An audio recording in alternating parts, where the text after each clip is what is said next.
The entire world rose to the defense of UNRWA. The coalition to defend UNRWA at the UN is beyond 124 or 25 member states in the last few months, recognizing its vital role in providing life-saving assistance to generations of Palestinian refugees, insisting it is the backbone of the humanitarian response in Gaza, and emphasizing its role as a pillar of regional stability and a lifeline of hope. Yesterday, countries around the world responded to the Israelis' legislation with statements of condemnation and outrage. And yet, Israel still sits among us and utilizes its seat to incite against the UN here. And an incitement that translates in attacks and killing and maiming of UN personnel and the bombing of UN shelters and facilities there. When will the condemnations lead to action and accountability? When?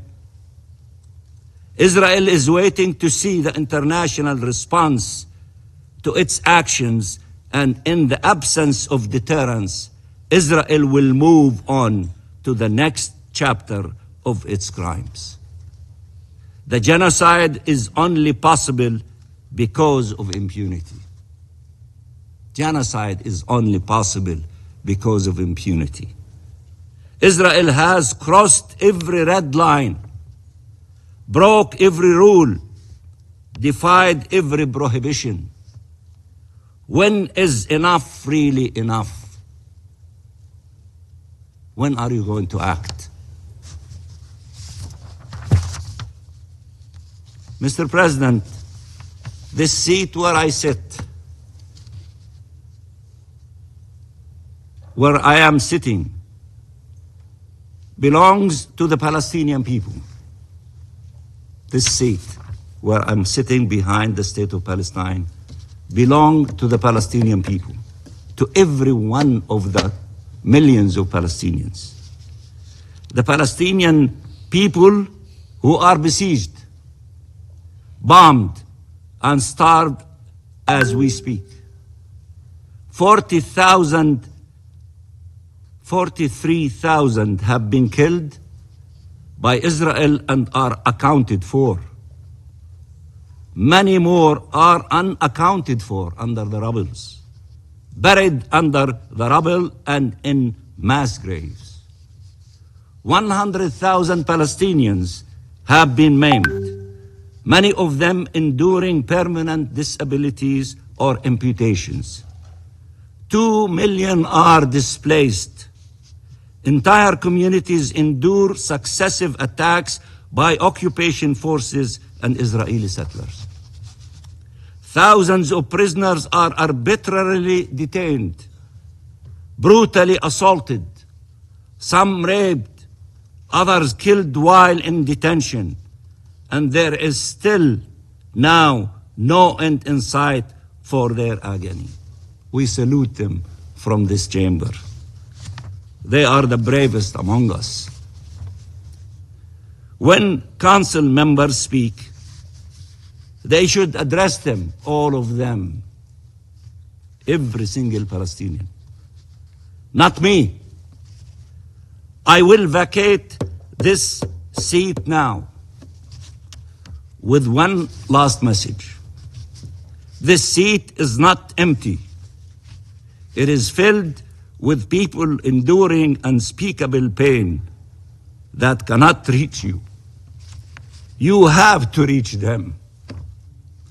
You are the Security Council. You have to reach every single person who is in pain among the Palestinians. That is your duty. Reach the child who, after being amputated and having lost his parents, finds himself in a tent, still under the bombs and with nothing to eat.